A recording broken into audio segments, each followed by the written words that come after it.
এবছৰে ৰহস্যজনকভাৱে নিৰুদ্দেশ টিংখাঙৰ এগৰাকী কিশোৰী। এটা বছৰে সন্ধান নাই টিংখাঙৰ এগৰাকী 16 বছৰীয়া কিশোৰী। 2024 চনৰ জানুৱাৰী মাহতে প্ৰলোভনেৰে স্থানীয় এগৰাকী মহিলাই কিশোৰীগৰাকীক বহিৰাজ্যলৈ লৈ যোৱাৰ অভিযোগ পৰিয়ালৰ। কিশোৰীগৰাকী নিৰুদ্দেশৰ সন্দৰ্ভত তিনিবাৰকৈ আৰক্ষীক অৱগত কৰাৰ পাছতো আৰক্ষীয়ে গুৰুত্ব প্ৰদান নকৰা অভিযোগ দুৰ্ভগীয়া পিতৃ-মাতৃৰ। ডিব্ৰুগড় জিলাৰ টিংখাং থানাৰ অন্তৰ্গত কদমনি গাঁৱৰ হেমন্ত গোৱালা আৰু গোলাপী গোৱালাৰ একমাত্ৰ কন্যা ববিতা গোৱালা 16 বছৰ নামৰ কিশোৰীগৰাকী বিগত এবছৰে ঘৰৰ পৰা বিচ্ছিন্ন হৈ আছে। 2024 বৰ্ষৰ জানুৱাৰী মাহতে ঘৰত পিতৃ-মাতৃ নথকাৰ সময়ত ৰহস্যজনকভাৱে নিৰুদ্দেশ হয় ববিতা গোৱালা নামৰ কিশোৰীগৰাকী। একে গাঁৱৰে এগৰাকী মহিলাই সপ্তম শ্ৰেণী পঢ়ি থকা ববিতা গোৱালা 16 বছৰ গোপনে বহিৰাজ্যলৈ লৈ যায় বুলি অভিযোগ কৰিছে কিশোৰীগৰাকীৰ পিতৃ-মাতৃয়ে। কিশোৰীগৰাকী যোৱাৰ 3 মাহৰ পাছত পৰিয়ালৰ লোকৰ সৈতে ববিতাৰ ফোন যোগেৰে কথা-বতৰা হৈছিল আৰু ৰাজস্থানত থকা বুলি জনাইছিল। কিন্তু ইয়াৰ পাছৰে পৰা পৰিয়ালৰ সৈতে কোনো যোগাযোগ নাই ববিতাৰ।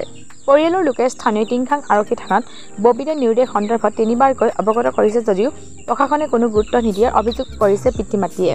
বিগত এবছৰে সন্ধানহীন হৈ থকা একমাত্ৰ কন্যাক বিচাৰি হাবাথুৰি খাব লগা হৈছে পৰিয়ালৰ লোকে। কোনো লোকে ববিতাৰ কিবা সন্ধান লাভ কৰিলে পৰিয়ালৰ লোকে 9395682128 নম্বৰত যোগাযোগ কৰিবলৈ আহ্বান জনাইছে। মানে আমিতো গম নাপাওঁ তেনেকৈ।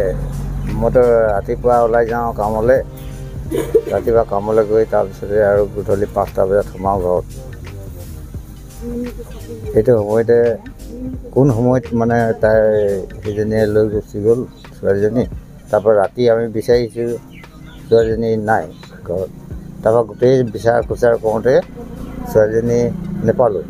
তাৰ পাছদিনাখনে বিচাৰিলোঁ ক'ৰবাত আছে, ইয়াতে খবৰ ল'লোঁ ক'তো নাই।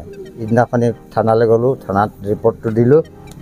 ৰিপৰ্টটো দি মেলি তাৰপিছতে আহিলোঁ, তাৰ থানালৈ একো নক'লে।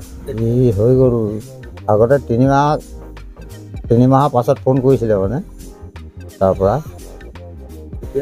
তাৰপাছতে কৈছিলে যে চবৰ লগত কথা পাতিলোঁ। তাৰপৰা সেই তাৰ মাইকী মানুহ এজনীক মানে কথা পাতে আৰু তেনেকৈ কৰি পেলাই সেই কথা পাতিছিলোঁ। তাৰপিছতে এতিয়া আজি 6-7 মাহমান হ'ল কথা পতা নাই। ববিতা গোৱালা যে এবছৰ হ'ল আজি যোৱা, এবছৰ এমাহ হৈছে এইটো যে আমি কামলৈ গুচি যোৱা সময়তে তাইক মনে মনে হেমন্তী ঘাটোৱাৰে লৈ গৈছে। হেমন্তী ঘাটোৱাৰে লৈ গৈছে মনে মনে, আমি গম নোপোৱাকৈ। তাৰপিছত আৰু 3 মাহৰ পাছতে ফোন পাই কিনে কৈছে যে মই বৌ ভাগৰ ল'ৰা খেলাইছিলোঁ এমাহ দিন। তাৰপিছত সেই বৌয়ে এতিয়া মোক এৰি থৈ গুচি গ'ল বুলি কৈছে। এতিয়া আমি 3বাৰ থানাত দিয়া হৈছে, কিন্তু থানা পুলিচে আমাক একো সহায় কৰা নাই। থানাত কৈছে যে হেৰি তহঁতক উল্টা প্ৰশ্নটোৱে সোধে, তহঁতক ছোৱালী কোনে পঠিয়াবলৈ কৈছে বুলি কৈছে।